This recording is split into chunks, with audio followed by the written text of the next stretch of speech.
नमस्कार, आदाब, सत श्री अकाल, जय भीम, जोहार। मेरा नाम है कन्हैया कुमार। दोस्तों, आज हम बेहद ज़रूरी खबर आप लोगों के बीच में लेकर के आए हैं। जैसा कि आप लोगों को पता होगा कि 5 राज्यों का जो विधानसभा चुनाव चल रहा था और लगभग आज जो तेलंगाना में है, यहाँ पर बम्पर वोटिंग देखी जा रही है। और कहीं ना कहीं जो 30 नवंबर को जो चुनाव बचा था वो तेलंगाना का बचा था और 4 राज्यों में जो चुनाव हुआ था वो पहले हो चुका था। और कहीं ना कहीं आप सभी लोगों को 3 दिसंबर का इंतज़ार था। लेकिन दोस्तों, इससे पहले 5 राज्यों का जो एग्जिट पोल हम लोग लेकर के आप लोगों के बीच में आए हैं। 5 राज्यों का आप लोगों को सटीक बताएंगे कि यहाँ पर जो बहुजन समाज पार्टियाँ थी, बहुजन समाज पार्टियों का किस तरीके से प्रदर्शन रहेगा। जी हाँ दोस्तों, ये हम इसलिए अलग से एग्जिट पोल बना रहे हैं क्योंकि बहुजन समाज पार्टियों को कोई भी गोदी मीडिया नहीं दिखाता। इसलिए हम 5 राज्यों में जो बहुजन पार्टियाँ थी किस प्रकार से परफॉर्म कर रही थी और किस प्रकार से यहाँ पर जीत रही हैं, एक एक सीट के बारे में हम आप लोगों को जानकारी देंगे। इससे पहले मेरी आपसे निवेदन है कि अभी तक आपने हमारे चैनल को सब्सक्राइब नहीं किया है तो चैनल को सब्सक्राइब कर लें, साथ में बेल आइकन को प्रेस कर लें। यदि वीडियो फेसबुक पर देख रहे हैं तो फेसबुक पेज को फॉलो कर लें और वीडियो को लाइक कर दें। जी हाँ दोस्तों, जैसे दोस्तों आपने देखा होगा कि जो 5 राज्यों का विधानसभा चुनाव चल रहा था और कहीं ना कहीं पहले ही 4 राज्यों में विधानसभा चुनाव हो रहा था। आज लास्ट दिन था जो तेलंगाना के लिए था और जिस प्रकार से यहाँ तेलंगाना में लोगों के अंदर हर्ष और उल्लास देखा जा रहा है। कहीं ना कहीं जिस प्रकार से कहा जा रहा है कि लोकतंत्र का ये सबसे बड़ा पर्व है और वहाँ पर लोगों ने ये बखूबी अच्छे तरीके से समझा और यहाँ पर सबसे ज़्यादा बम्पर वोटिंग की है। तो आज तेलंगाना में जो वोटिंग का काम था वो संपन्न हो गया।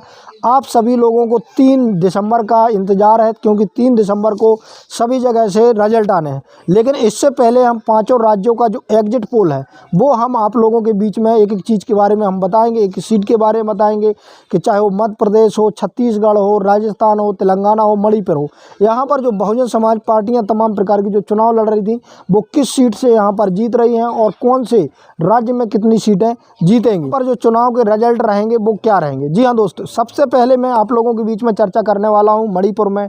मणिपुर का जो चुनाव है वो पहले ही चरण में हो गया था और मणिपुर में जिस प्रकार से देखा जा रहा था कि यहाँ पर जो बहुजन पार्टियाँ थी काफ़ी ज़्यादा सक्रिय नहीं। छत्तीसगढ़ का चुनाव हुआ, हम छत्तीसगढ़ के बारे में चर्चा करेंगे। छत्तीसगढ़ में जिस प्रकार से गोंडवाना गणतंत्र पार्टी और बहुजन समाज पार्टी ने यहाँ पर चुनाव लड़ा है, लगभग यहाँ पर 15 से 20 सीटें जीती नजर आ रही। जी हाँ दोस्तों, लेकिन यहाँ पर देखा जा रहा है और कहीं ना कहीं जो मेन स्ट्रीम मीडिया है यहाँ पर जो छत्तीसगढ़ में है बहुजन समाज पार्टी और गोंडवाना गणतंत्र पार्टी का नाम तक नहीं लेते हैं। लेकिन दोस्तों, यहाँ की जो ग्राउंड रिपोर्ट है यहाँ पर देखा जाए कि छत्तीसगढ़ में लगभग 15 से 20 सीटें।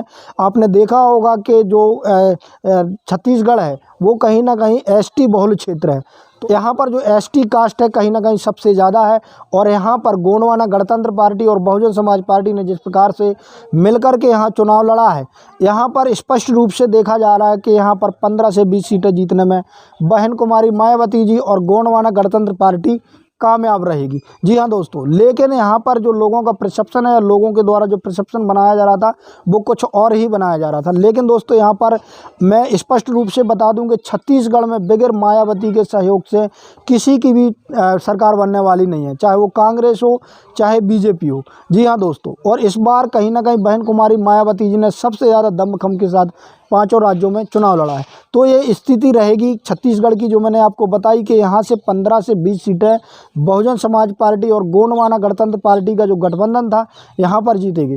जी हाँ दोस्तों, इसके अलावा आपने देखा होगा कि मध्य प्रदेश में जिस प्रकार से बहुजन समाज पार्टी ने चुनाव लड़ा और कहीं ना कहीं लोगों के द्वारा जिस प्रकार से बहुजन समाज पार्टी के खिलाफ षड्यंत्र रचा गया, लेकिन फिर भी बहन कुमारी मायावती जी ने यहाँ पर दमखम के साथ चुनाव लड़ा और बहुजन समाज पार्टी के जो कार्यकर्ता थे या कैंडिडेट थे अपनी पूरी जान झोंक दी इस चुनाव में और उसी का नतीजा है कि मध्य प्रदेश में लगभग 29 सीटें जीत रही है। जी हाँ दोस्तों, मैंने एक एक सीट के बारे में आप लोगों को विश्लेषण भी बताया था कि यहाँ पर 29 सीटें जीत रही है। लेकिन मैंने एक सीट के बारे में आप लोगों के बीच में जिक्र नहीं किया था जो छिंदवाड़ा जिला की थी। छिंदवाड़ा जिला से जो देव रावण भला भी यहाँ पर चुनाव लड़ रहे थे, आपने देखा होगा कि वहाँ पर ईवीएम में घोटाले के आरोप भी लग रहे हैं और वहीं कलेक्टर जी ने भी वहाँ पर जो बैलेट पेपर थे वो पहले ही निकलवा दिए थे। तो कहीं ना कहीं जो छिंदवाड़ा की जो सीटें थी वो कहीं ना कहीं शक के घेरे में नज़र आ रही है और लोगों का कहना है कि यहाँ पर बीजेपी पार्टी के द्वारा घोटाला करवाया जा रहा। इसके अलावा दोस्तों, मध्य प्रदेश में मैंने सारी सीटों का विश्लेषण भी दिया था कि यहाँ पर बहुजन समाज पार्टी यहाँ पर लगभग 29 सीटों पर लीड कर रही थी। लेकिन यदि पूर्ण तरीके से देखा जाए दोस्तों तो यहाँ पर लगभग 15 से 20 सीटें जरूर जीतेगी बहुजन समाज पार्टी। और यहाँ भी कहीं ना कहीं कहा जा रहा है कि यदि कांग्रेस पार्टी की 107 108 सीटें आती हैं और बीजेपी के यहाँ पर 90-95 के लगभग सीटें आती हैं तो बहुजन समाज पार्टी की ज़रूरत पड़ सकती है। अब देखना ये होगा कि मध्य प्रदेश में बहन कुमारी मायावती जी किसकी तरफ जाती हैं, किसका सहयोग करती हैं, ये बाद में देखा जाएगा। लेकिन यहाँ पर जिस प्रकार से रुझान आ रहे तो जिस प्रकार से यहाँ पर चुनाव लड़ा बहुजन समाज पार्टी ने, यहाँ पर स्पष्ट रूप से लग रहा कि 15 से 20 सीटें जीतने में कामयाब रही। दोस्तों इसके अलावा राजस्थान में भी आपने देखा होगा कि राजस्थान में पिछली बार बहन कुमारी मायावती जी ने लगभग 6 सीटें जीती थी।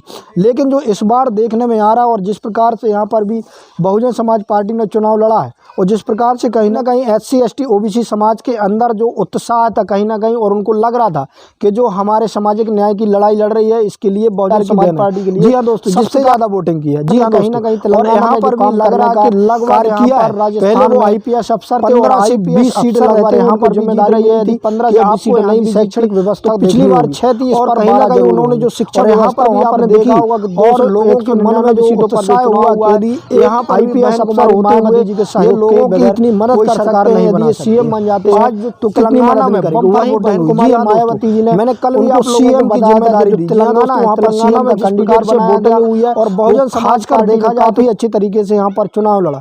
और यहाँ पर भी मुझे लग रहा कि सिंगल लार्जेस्ट पार्टी होगी तेलंगाना में जो बहुजन समाज पार्टी अपनी सरकार बनाएगी।